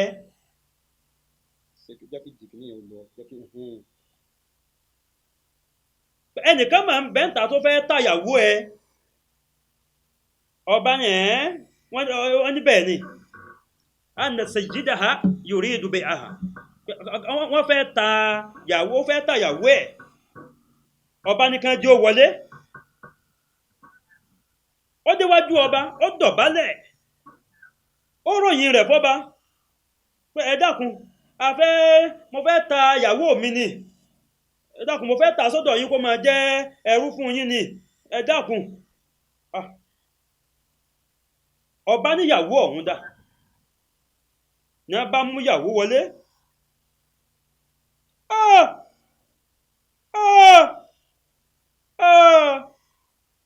nígbà obìnrin yìí déwájú ọba ó dọ̀bálẹ̀ bí gbogbo èèyàn ti dọ̀bálẹ̀ ó yíká ọ̀tún ó yíká òsì lẹ́ẹ̀mẹ́ta ó wá dúó padà waqalat ó wá bẹ̀rẹ̀ ọ̀rọ̀ kí ló wí ó ní assalamu alayka ya amiral mu'minin àlàáfíà ọlọ́run kó máa bá ẹ ìwọ tó jẹ́ apàṣẹ gbogbo mùmìnì wabuna amme rasulullah ìwọ tó ní ọmọ àbúrò bàbá nabi bàbá muhammad sallallahu alaihi wasallam atalallahu baqa'ak ẹ pẹ́ o ẹ pẹ́ gan o ọlọ́run ó jẹ́ pẹ́ waja'ala al-jannata maswaka ó ti wá òkè ẹ̀sọ́ látó láyé ọlọ́run ó tún fi paradíṣe ṣe ọrẹ fún yín tó bá dọ̀run ni ẹ tún wà lìjẹ́nnà wan-naru mathwa a'daka gbogbo ẹni bá wá ní ká ẹ má pẹ́ lórí ìtẹ́ yìí iná ni ó gbẹ̀yìn ọ̀rọ̀ gbogbo wọn ní ó dùn wọn padì thumma anshadat ló bá kùnrin bẹnu. ọmọbìnrin yìí bẹ̀rẹ̀ orin wájú ọba kí ni ń wí ó ní tasibahu kas-sa'adata kulla yawmi kábíyèsí bẹ́ẹ̀ bá ti ń sùn tẹ̀ ń jí oríire yín ẹ̀jọ̀ máa sùn ẹ̀jọ̀ máa jí ni bí ikrami pẹ̀lú àpọ́nlé ẹ̀yin àtàpọ́nlé ẹjọ́ máa sùn ẹjọ́ máa jí ni aláàárọ̀ gímílẹ̀ hasudi yóò máa wá fi gímú àwọn ọ̀tá yín gbolẹ̀ wàzádàkà rabbuka limaula àdàlàlà ọba tó ní yín yóò ṣàlékún títóbi fún yín ọlá yín ọlọ́run bá wa ṣàlékún rẹ̀ wọ́tẹ̀síbáwù fi hùnà tẹ́bùkọ́ wà ìdàn níbí ẹ pàṣẹpẹ́ lórí ilẹ̀ amirul mu'minin haruna rashid laja'atu ilayk èmi níwájú yín wọ́n mú mi wá síwájú yín ni ya maulaya àríjú kábíyèsí mọ́ta torí ẹ̀wá bí ni bí fọdílíkà ní àkúnà mínàlẹ́ àbídí nínú ọlá ńlá yín àwa náà fẹ́ di ọ̀kan nínú àwọn ẹrú tí ó máa wà láàfin yín látòní lọ anẹ́lìlì bẹ́ẹ̀rì bẹ́ẹ̀ tí ń wò mí títà ni mo wà fún o wọ́n fẹ́ tà mí ní o bẹ́ẹ̀ tí ń wò mí wọ́n fẹ́ tà mí ní o anẹ́lìlì bẹ́ẹ̀rì wọ́n fẹ́ tà mí ní anẹ́lìlì bẹ́ẹ̀rì jáàrí ìyàtún wà láàkín bẹ́ẹ̀ tí ń wò mí obìnrin ni mí lóòótọ́ ṣùgbọ́n wọ́n fẹ́ tà mí fún yín ni ṣùgbọ́n kẹtíkà wà ń bẹ̀ ni wípé àjálùwá ní dára ìmí wà nù kú di mo kàn wá kọjá téèyàn máa fowó rà ni kò sí fowó rà ló kọ mí ń jẹ́ bẹ́yìn bá sì fẹ́ rà mí ní ìṣe owó lẹ́ẹ̀kọ́ kalẹ̀ èmi mo sì kọjá téèyàn fowó rà yìí ni Amirul Mu'minin náà bá ń wò pé yàní ta'addaba al-alifa ó ya àlífà lẹ́nu pé wajami al-hadiri àti gbogbo àwọn tí wọ́n ń bẹ níkàlẹ̀ ńjọ́ náà tọ́mọbìnrin yìí fi ń dára tí ń dábí ẹ̀dán nǹkan mẹ́ta ní ṣe wọ́n lè mọ̀ ń bẹ kí làkọ́kọ́ min kalamiha ọ̀rọ̀ ẹnu rẹ̀ ń ṣe wọ́n lè mọ̀ ẹlẹ́ẹ̀kejì fasahatu lisaniha ó dá láhán ẹlẹ́ẹ̀kẹta ní quwwatu jinaniha ọkàn rẹ̀ tún wá di kò sọ̀rọ̀ bí ojó ọba wá kọjú sí ọkọ rẹ̀ tó mú wá wípé bí kàmtẹ̀bí àhà ẹ mẹ́jà àròjọ́ lórí eléyìí èló gan ni wọ́n fẹ́ tà àti bàbá fẹ́ rà èló ni wọ́n tà lọ́kọ bá ní 10,000 pounds ní kábíyèsí ní Amirul Mu'minin ó ní oṣù ní àbí àìrówó ó ti fẹ́ sọ ẹ́ di wèrè báwo ló ṣe ta ẹni tó ní adúrú quality yìí ní 10,000 ó dákọ̀ 100 ó dákọ̀ 200 ó dákọ̀ 500 ó dákọ̀ 1 million 10,000 pounds ìkan ṣe wọ̀nyí bẹ́ẹ̀lẹ̀ àyọ ọkọ tó jábí ó dúró sí pé owó ìyàwó rẹ̀ pé ṣe ká fi kún àbí ìyàwó tó ń pẹ́ bẹ́ẹ̀ báyìí fi 1 naira kún ẹ̀dánà bẹ́ẹ̀ sì fi bẹ́ẹ̀ yọ 1 naira kú ẹ̀dánà déédéé tí mo pè é ìnìkẹ́ ẹ̀ bá ń pè é ọ̀rọ̀ ìmọ̀ múra àti dàdánwò.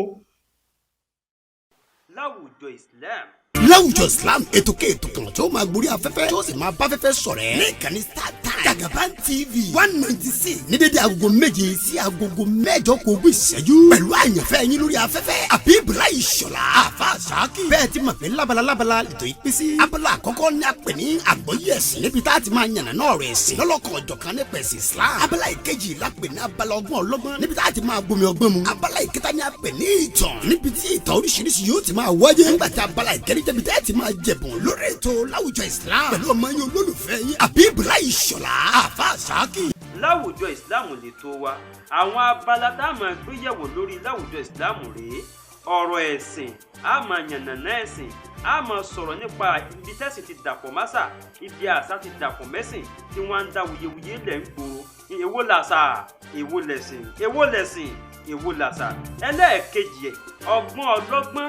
káfọgbọ́n lọ́gbọ́n sọgbọ́n kì í mú nípa àgbà ń wèrè bẹ́ẹ̀ ni nínú ètò Láwùjọ Ìsìláàmù náà láti máa gbé yẹ̀wò kí là ń gbé yẹ̀wò nu ọgbọ́n ọlọ́gbọ́n ẹlòmíì jòkónú lé ní ìsìn ọ̀rọ̀ tí ò tó nǹkan ó ti rù ó ti rí japala kò dùn ún wò mọ́ àwọ̀ ti sá máa la. a sọ̀tà àwọn ẹni eré ìtàwọn ànábì Ọlọ́run àti tàwọn ẹni eré tí èsì ànábì Ọlọ́run náà kódà a sọ̀tà àwọn ẹni ibi kí gbogbo owó lè kọ́gbọ́n látara rẹ̀. ẹlẹ́kẹ̀ẹ́rin tó sì kẹrin tó wá gáyà tàjù ń bẹ̀ ni wípé ẹ jẹ̀bùn ẹ̀bùn ń bẹ yàfùnyàfùn ẹ̀bùn. báwo lẹ́sìn wá máa jẹ̀bùn náà ẹ̀yin máa pè wọlé bẹ́yìn bá ti ń pè wọlé táwa jù bẹ́ẹ̀. ẹ káàbọ̀ padà sórí ètò láwùjọ Islam. abala ẹlẹ́kẹ̀ẹ́rin lórí ètò láwùjọ Islam tí í ṣe abala ẹ̀bùn àti wà ń bẹ̀ náà nù. ṣùgbọ́n ká tó máa lọ a ní láti dúpẹ́ pàtàkì fún àwọn tí Ọlọ́run lò lónísábàbí tí wọ́n gbẹ́bùn kalẹ̀ fún wa ẹ̀rí ráìsì rèé bìbà yìí ráìsì mo fọwọ́ kàn yẹ yín ẹ̀wò ultimate motor ajiwa Mikael Ajibola Garuba àwọn ni wọ́n gbé ráìsì yìí fún wa tí wọ́n ní ká pín fáwọn èèyàn ẹ̀rí ìmáàmù wa Abdulhafiz láti ìlú Àjà wọ́n fún wa lówó wọ́n ní ká fún àwọn èèyàn 20,000 naira ni wọ́n fún wa tí wọ́n ní ká fún àwọn èèyàn pẹ̀lú ìyọ̀ǹda Ọlọ́run ọba á bẹ̀rẹ̀ sí ní pín ní ìsìn ní ìjẹ́ẹ̀jọ lórí ètò àwọn tọ́lọ́run bá kádàrá kí wọ́n kọ́kọ́ orúkọ wọn wà lákọọ́lẹ̀ wa tí wọ́n ó jẹ ẹ̀bùn á máa pè é báyìí ká tó gbà pè mí ìwọlé fún tòní ẹni àkọ́kọ́ ó ní Ummu Khadija ẹ máa bọ̀ wá sórí ètò.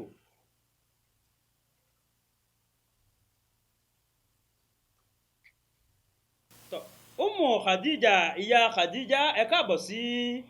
láwùjọ Islam ẹ̀yin lẹ pè wọlé sórí ètò yìí níjẹ̀ẹ́jọ́ a sì promise yín pé a fún yín ní ẹ̀bùn tó ìlú wo lẹ ti wò wá tẹ́ ẹ ti pè wá Ọ̀yọ́ lọ́dọ̀ bàbá wa láàfin bàbá ń kọ́ láàfin o òjò pàṣẹ kẹrẹ́ máa ti bà ó dùn mí tí wọn ò mọ́kì wọn ò bá kìyìn orí yóò bá mọ oúnjẹ kò ní ọ̀dà ẹ̀ káàbọ̀ ẹ má wulẹ̀ jẹ́ ajé ó pẹ́ ajiwa Mikael ultimate motor ó ní ká fún yín ní oúnjẹ wọn ní ká gbóúnjẹ fún yín tọ̀ ẹlẹ́ẹ̀kejì ìmáàmù wa Abdulhafiz láti ìlú Èkó látàjá àwọn ní ká fún yín lóróró síbi oúnjẹ náà ìmáàmù Abdulhafiz kan náà ìmáàmù kan náà wọ́n ní ká fún yín ní magi kan sí odidi sásẹ̀tì magi kan wọ́n ní ká gbé síbẹ̀ fún yín pẹ̀lú yọ̀ǹda láti ọ̀dọ̀ Ọlọ́run bí ètí ń wù yẹn náà ni kí ètò rẹ̀ kó máa lọ apá máa yọ kalẹ̀ bẹ́ẹ̀ tó ìmáàmù Abdulhafiz látàjá wọ́n ní Ọ̀yọ́ jìnnà bẹ́ẹ̀ yẹn bá sì fẹ́ dáṣọ fọ́lẹ̀ ipa ní àró ni ńgbà tá a fẹ́ fún yín ní nǹkan ká ní ẹ wọ́lá tó di ibẹ̀hún káàkiri gbélé yín lọ́wọ́ ká ní ẹ padà ìmáàmù ni a máa ṣe é bẹ̀ pé ká fún yín lówó ọkọ̀ yín padà pẹ̀lú ìyọ̀ǹda Ọlọ́run ọba ẹ gbowó ọkọ̀ yín láti ọ̀dọ̀ ìmáàmù Abdulhafiz ẹ láwọn ọmọ ńlẹ̀ o ọkùnrin bẹ́nu wọn ẹ tún lóbìnrin wọ́n wà nílé ìwé ìmáàmù Abdulhafiz àríyìn tó wà ní primary school nù wọn boarding school èyí tó wà primary school ìmáàmù Abdulhafiz ní ká fún níwèé 12 wọ́n ní ká fún níwèé 12 pẹ̀lú ìyọ̀ǹda láti ọ̀dọ̀ Ọlọ́run ọba àmín ẹ̀rí òǹrì bá gbogbo ẹ̀ nínú ẹ̀ pẹ̀lú ìyọ̀ǹda láti ọ̀dọ̀ kìí ṣe irú rẹ̀ sì tẹ́ pín Kwara o kìí ṣe irú yìí tẹ́ pín Kwara lẹ́ẹ̀bà ń bẹ́ o oúnjẹ dáadáa lẹ́ẹ̀bà ń bẹ́ tínú yóò dùn sí o gbogbo tá a sì pè jáde lẹ́nu ló wà ń bẹ́ o bòròrò ń bẹ́ bá magi ń bẹ́ o pẹ̀lú ìyọ̀ǹda Ọlọ́run ọba ìwé 12 àtọmọ yín wọ́n gbé pàdé yín nìsín pẹ̀lú ìyọ̀ǹda Ọlọ́run ọba a ti yọ̀ǹda yín kò lórí ètò yìí ẹ ṣàdúrà fún iléeṣẹ́ Jagaban Television. ẹ ṣe àdúpẹ́ sá o ẹ máa rí sí àpò yóò ní gbẹ o iléeṣẹ́ yóò ní jóná o ẹ ní tẹ̀ ní tó gbọ́ ìṣara yín Ọlọ́run tó gbé yẹn gbé àwọn tí ó fún yín lẹ́bùn. àwọn tó fún yín lẹ́bùn gbogbo yín èso yẹn nígbà àwọn ẹ̀ máa rí sí o. àmín àmín ẹ̀ mọ̀ lọ ẹ̀ mọ̀ bọ̀ ẹ̀ ní wọ́wọ́ lẹ́sí o ẹ̀ ní gbókè ìbànújẹ́ o. àmín. ẹ ṣeun Ummu Khadija. láwùjọ Islam. láwùjọ Islam ètò kan tí ó máa gborí afẹ́fẹ́ tí ó sì máa bá afẹ́fẹ́ sọ̀rẹ́ ní ìkànnì StarTimes Jagaban TV 196 ní dédé agogo méje sí agogo mẹ́jọ kò gbé ìṣẹ́jú pẹ̀lú àyànfẹ́ yín lórí afẹ́fẹ́ Abibulayi Ṣọlá àfa Ṣáàkì. bẹ́ẹ̀ ti mọ̀ pé lábala ètò ìpín sí abala àkọ́kọ́ ní apè ní àgbọ́yé ẹ̀sìn níbi tá a ti máa yànnà náà rẹ̀ ẹ̀sìn lọ́lọ́kan ọ̀jọ̀kan nípa ẹ̀sìn Islam. abala ìkejì lápè ní abala ọgbọ́n ọlọ́gbọ́n níbi tá a ti máa gbomi ọgbọ́n mu. abala ìkẹta ní apè ní ìtàn níbi tí ìtàn oríṣiríṣi yóò ti máa wáyé. nígbà tí abala ìkẹrin jẹ́bi tá a ti máa jẹ̀bùn lórí ètò láwùjọ Islam pẹ̀lú ọmọ yín olólùfẹ́ yín Abibulayi Ṣọlá àfa Ṣáàkì. láwùjọ ìsìláàmù lè tó wa àwọn abala tá a máa gbé yẹ̀wò lórí láwùjọ ìsìláàmù rèé ọ̀rọ̀ ẹ̀sìn a máa yànnàná ẹ̀sìn a máa sọ̀rọ̀ nípa ibi tẹ́sìn ti dàpọ̀ másà ibi àṣà ti dàpọ̀ mẹ́sìn tí wọ́n ń dá wuyewuye lẹ̀ ń gbòòrò èwo làṣà èwo lẹ̀sìn èwo lẹ̀sìn èwo làṣà ẹlẹ́ẹ̀kejì ẹ̀ ọgbọ́n. Ummu Hikimat ẹ káàbọ̀ sórí ètò wa láwùjọ Islam. Àdúgbò wo lẹ wà ní ìjẹ́ẹ̀jọ́ àbí ìlú wo lẹ wà tẹ́ ti wò wá lórí ètò yìí? Ẹ sọ̀rọ̀ sókè. Amúlòkó nílùú Ìbàdàn nílẹ̀ ti wò wá tán yẹ́yẹ́. Ó dà ilé ńgbò ti wá rí báwọn ní wá lásán ẹ̀sàmí ni ọlọ́mọ màjá wá lásán. Àdìwà Mikael Ultimate Motor wọ́n ní ká fún yín ní oúnjẹ, wọ́n ní ká gbé ráìsì fún yín. Ìgbésẹ̀ ráìsì yìí tí alágolo mẹ́ta yìí tí yóò ti yé àwọn tí kìí alágolo mẹ́ta tí ọ̀nà ọ̀dọ̀ wa o tó bóúnjẹ ń bẹ̀. tó ìmáàmù wa Abdulhafiz látàjà wọ́n ní ká fún yín lóróró. Kí ni ìbá tún fún ìyá yìí o ẹlẹ́kì magi tí a máa jẹ magi. tó ìmáàmù Abdulhafiz ní ká fún yín magi sásẹ̀tì kan pẹ̀lú yọ̀ǹda Ọlọ́run ọba. tó ìmáàmù Abdulhafiz náà ló tún wá béèrè wípé èèyàn lè wá látọ̀nà tùnú báwọn káàkà wá ní kó gbóúnjẹ kó tún padà á lé wọ́n ní á fún yín lówó ọkọ̀. Ẹ gbowó ọkọ̀ yín, ẹ gbowó ọkọ̀ yín, owó ọkọ̀ yín rè ẹgbà owó ọkọ̀ yín nù ẹ gbowó ọkọ̀ yín bẹ́ẹ̀ pẹ̀lú yọ̀ǹda Ọlọ́run ọba. Oúnjẹ tán wá ní á fún yín rè ẹ̀rí ẹ̀yin náà mo ti gbé yìí oúnjẹ ní bẹ́ẹ̀ ní ọ̀rẹ́dì ń wò ó. tó ẹ láwọn ọmọ kéékèèké ńlẹ̀ àbí ọkùnrin bẹ́ẹ̀ nu wọn àrí yìí ti ń lọ sí secondary school nu wọn. Sọ̀rọ̀ sókè. Obìnrin wà ń bẹ̀ sẹ́rí yìí obìnrin un ájò kí bó bá dàgbà ká lè wá dànà rẹ̀. Alhaji Abdulhafiz wọ́n ní láti olówó láti ìlú Èkó wọ́n ní ká fọ́mọ obìnrin yìí níwèé 12. tó sọ̀kòrò dáadáa. àmín tó oúnjẹ tí ní a gbé fún yín rè ẹgbà máa dàlá. Ẹ ṣàdúrà fún iléeṣẹ́ Jagaban tẹlifíṣàn tá fún wa láǹfààní eléyìí. àmín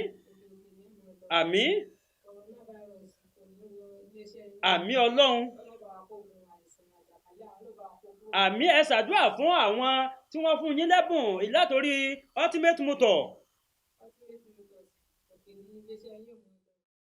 láwùjọ Islam. láwùjọ Islam ètò kan tí ó máa gborí afẹ́fẹ́ tí ó sì máa bá afẹ́fẹ́ sọ̀rẹ́ ní ìkànnì StarTimes Jagaban TV 196 ní dédé agogo méje sí agogo mẹ́jọ kò gbé ìṣẹ́jú pẹ̀lú àyànfẹ́ yín lórí afẹ́fẹ́ Abibulayi Ṣọlá àfa Ṣáàkì. bẹ́ẹ̀ ti mọ̀ pé lábala ètò ìpín sí abala àkọ́kọ́ ní apè ní àgbọ́yé ẹ̀sìn níbi tá a ti máa yànnà náà rẹ̀ ẹ̀sìn lọ́lọ́kan ọ̀jọ̀kan nípa ẹ̀sìn Islam. abala ìkejì lápè ní abala ọgbọ́n ọlọ́gbọ́n níbi tá a ti máa gbomi ọgbọ́n mu. abala ìkẹta ní apè ní ìtàn níbi tí ìtàn oríṣiríṣi yóò ti máa wáyé. nígbà tí abala ìkẹrin jẹ́bi tẹ́ ti máa jẹ̀bùn lórí ètò láwùjọ Islam pẹ̀lú ọmọ yín olólùfẹ́ yín Abibulayi Ṣọlá àfa Ṣáàkì. láwùjọ ìsìláàmù lè tó wa àwọn abala tá a máa gbé yẹ̀wò lórí láwùjọ ìsìláàmù rèé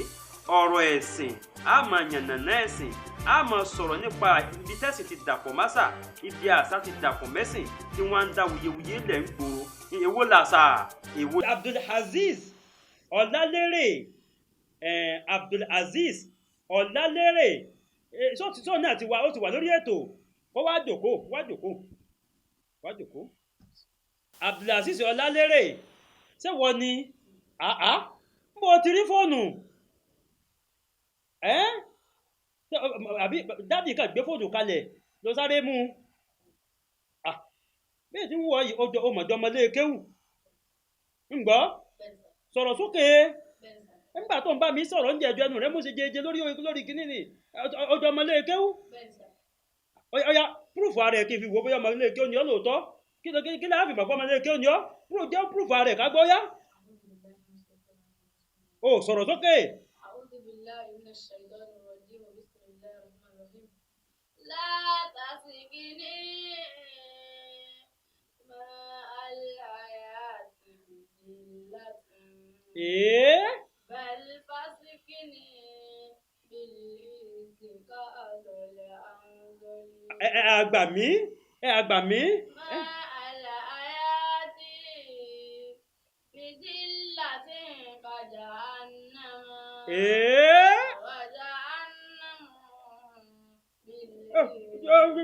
Jẹ́ hàn bẹ́ẹ̀ àgbà mí ẹjọ́gbẹ́ gbọ́dọ̀ tóbi fọ́mọ yìí ṣé omúra mi wá tẹ́lẹ̀ ni àgbà mí ọmọ yìí múra mi wá ní o ọ̀rọ̀ tó sọ tẹ́lẹ̀ ìsìn oní máùlì hayati ẹ̀bọ́n ló ṣe pé Máùlì hayati latin jahannama wajan bili izi àti yabu manzili ẹ wò eléyìí múra mi wá ní o ẹgbọ́n tó wí ó ní mọ́ ulẹ̀ hayati bisilatin kajahannama pé kẹ́yìn ó fẹ́ fún un ní 20 million kó wá gbé fún un pẹ̀lú yẹpẹrẹ ó ní ó dàbí ìgbà tó fún un nínú jahannama ni o pé ẹni tó bá wá fẹ́ fún un ní 10,000 tó wá fàpọ́nlé gbé fún un olóńtọ̀hún òun ló ṣe dáadáa fún un jù sẹ́ẹ̀rí pé lẹ́yìn múra mi wá ní ọ̀dàgbàrọ̀ ọ̀làpọ́nlé láti fi ṣe gbogbo tá a bá fẹ́ ṣe tó ọ̀dà bẹ́ẹ̀ tí ń wọ̀ yìí ọmọléèwé ni ọ́ secondary school Imam Abdulhafiz olówó láti ìlú Àjá wọ́n ní ká fún ọ níwèé 12 ǹgbọ́ Imam Abdulhafiz ló ní á fún ọ o tó ọmọ yìí ó sì wá wú mi lórí torí Ọlọ́run wo ọmọ jẹ̀rẹ̀sì bí àṣà lọrin ìrẹsì tó ọmọ jẹ̀rẹ̀sì wo ilé-iṣẹ́ ìwà ultimate motor torí ẹ̀ ní a fi gbóúnjẹ fún wa ultimate motor ní gbóúnjẹ fún ọ wọ́n ní gbóúnjẹ fún ọ sáwà yìí ultimate motor ní gbóúnjẹ fún ọ wo torí inú oúnjẹ yìí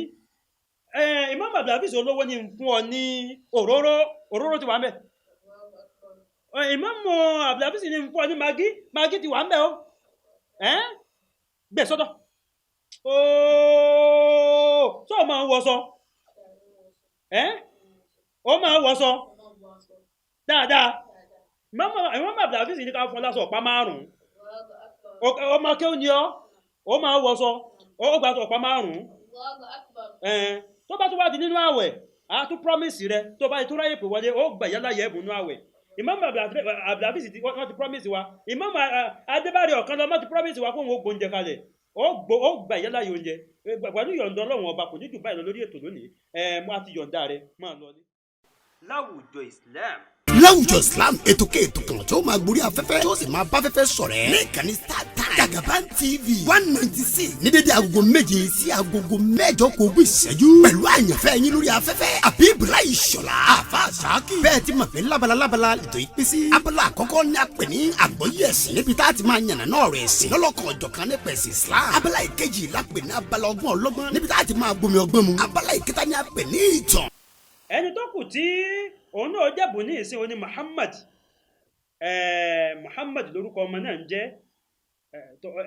ọ̀yá tọ́ ìwọ ni Muhammadu kí ni Adéyẹmí ọmọ adé ni ìmọ̀lẹ̀ ti wò wá tẹ́ ti gbọ́ wa ẹlẹ́yẹlé lọ́nà bí ó ti ń wọkọ̀ ìrúwà lọ́hùn-ún ọ̀nà rẹ̀ jìn díẹ̀ ọmọléèwé ni ọ́ torí Ọlọ́run ọmọléèwé ni ọ́ Imam Abdulhafiz láti Àjá wọ́n ní a fún ọ níwèé 12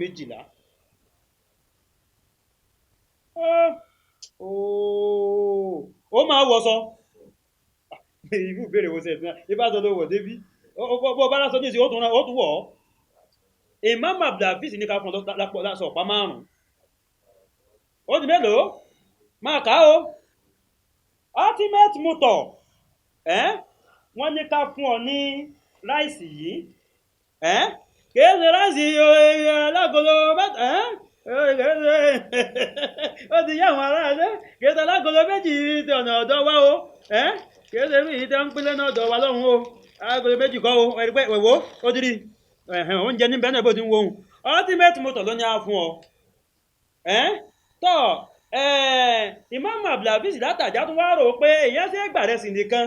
wọ́n ní á fún ọ lóróró àti pákéjì ẹ̀ síbẹ̀ wọ́n tún wá rò pé òróró nìkan ò lè tó wọ́n ní àwọn fún ọ magi ọba magi ń bẹ̀ inú ń bí mi àbí ń bẹ̀rẹ̀ mi bùn ọ ni wọ́n jẹ́ ṣe bẹ́ẹ̀ ó ṣe wọn ọ̀rẹ́ wa ẹ tún máa wò wá sẹ́ gbọ́. ní gbogbo ọjọ́ Friday tá a mọ̀ sọ́jọ́ Jímọ̀ bẹ̀rẹ̀ látagogo 7 sísí di agogo 8 kù ogún ìṣẹ́jú every Friday from 7 p.m. to 7:40 ní ìkànnì StarTimes Jagaban TV 196 láwùjọ Islam kò ṣe é má gbọ́ ètò ní ẹ̀tẹ́tìlẹ́kọ̀ọ́. Àjànàkú kọjá mo rí kan fìrí bàbá rẹ̀ rí ká mọ̀ pa rẹ̀ rí Jagaban TV.